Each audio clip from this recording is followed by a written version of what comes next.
Good afternoon, everyone. Good afternoon, everyone. Today we are going to go over the post-closing trial balance a little bit, definitions, and why do we do a post-closing trial balance? What is the purpose? So let's start with definition. A post-closing trial balance is a financial statement prepared after all the closing entries have been made. So this is at the end of an accounting period. And we talk about what is an accounting period. An accounting period could be monthly, could be quarterly, could be yearly. Now, post-closing all ledger account balances after the closing process is complete. Write it down, everyone. Write it down. Post-closing trial balance. Now, let's talk about the purpose of the post-closing trial balance. It's to, one, verify accuracy. Again, it's to verify accuracy. So it ensures that the ledger accounts are correctly balanced after closing entries. Two, confirm zero balances.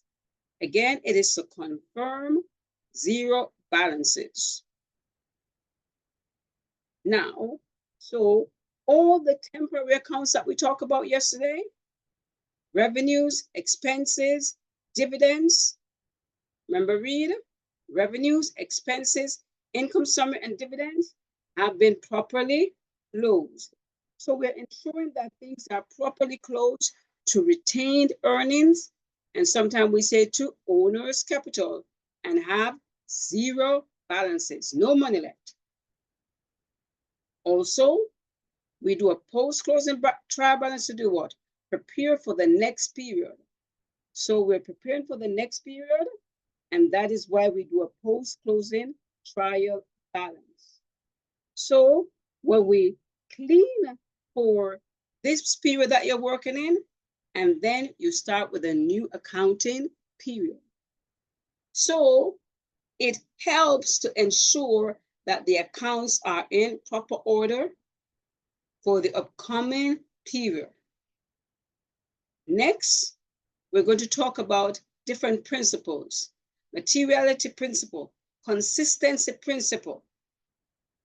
So when you're doing your books, you have to make sure we follow the principle. Make sure things are done in the period or in the time that they should be done. So when we talk about materiality, let's say you're working with cents. Is a 5 cents, 10 cents make a difference to IRS? No. So that is talking about the materiality principle. Then we look at consistency. Consistency may look at depreciation. Make sure if you're using straight line depreciation, you use it all the time. Or if you're looking double declining depreciation, you do that all the time. Make sure that that is correct. So there are various other principles that we'll go over. Look in your textbook. There's several principles that we need to go over. Materiality, consistency are some of the ones that I'm mentioning right now, but we also need to make sure that revenues and expenses are accounted for in the right period. Again, revenues and expenses need to be accounted for in the right period. So if you pay a worker in April, the expenses should be in April.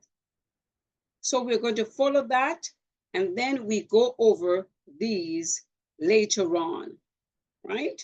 So when we meet next, we'll go over each one of these in terms of examples. So we're looking at post-closing trial balance, the purpose of the post-closing trial balance, and what it does. So let's review again. What are our 4 financial statements? A lot of this is our base for accounting, right? We have our income statements, we have our equity statements, we have our balance sheet, and remember I use that with the IEB, and we also have our cash flow statement.